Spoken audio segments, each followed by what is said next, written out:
ciperi, tako da je neki moderniji fazon i ostajem pri tome. Mislim da će biti dosta mišana svega i svačega, stvarno ćemo pokušati svačta ubaciti to, da bude nešto novo, veselo, za mlade naravno, inovativno, ja ću stvarno potruditi da bude nezaboravan album.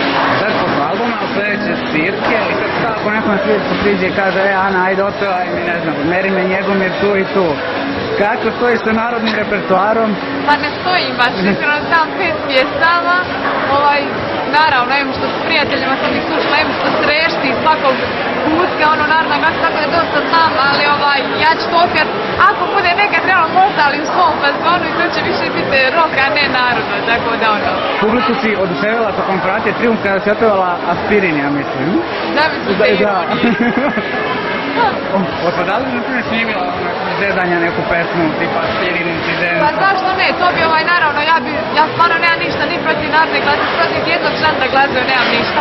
Mislim da svakom ja smjeru mogu dati neku svoju osobu i neki svoj pečat. Tako da mislim da bi Aspirinu dala nešto drugačije i nešto svoje, tako da ne bi tako zvučalo, tako da stvarno nemam ništa protiv narodne glazbe i ko zna, nikad se ne zna zapravo. Kad sam izašla iz kuće Velikog brata, malo sam bila, znači vamo, tamo, malo kod Filipa, malo kod prijatelja, bla bla bla, ali sam se sad napokon svijestila u Žarku, našla sam jedan mali stančić, pošto ja i Adnan imamo sad imamo album, naravno svoj, ja i on smo zajedno živimo, tako da to nam je super zezamo se, tako da je fino, ja sam u Žarku se napokon smjestila i tako da je fino, žarela sam ga skroz, super.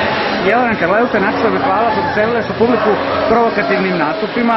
Da li ti pripremaš nešto slično? Pa provokativno ne, možda nešto drugačije i čudno to da, ali provokativno mislim, sve znači ko kako šta gleda, tako da eto, neka iznenačiti se kad ja napokon krenem na scenu. Ti si izašla iz kuće Velikog brata, tvoj kolega Sajko je ušao u Farmu, pratiš li ga sad? Pa stvarno moram priznati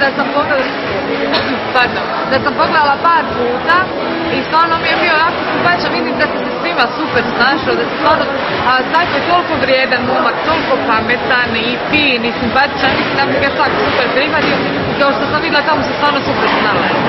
Sajko duša. Farma ili Veliki brat, da li ste razmišljala možda da uđeš u Farmu? Pa ja sam čak i bila dobila jednu ponudu za Hrvatsku Farmu, ali ne znam, i Veliki brat je bio previše, ali eto, ne znam, nikad se ne znam, stvarno ne želim više ništa govori kao ne, da, ne, vidit ćemo šta će biti ako, ne znam, ako se budem tom momentu osjećala dobro, mislim da je vrijeme za to, mislim da ću to napraviti, sada ne radim.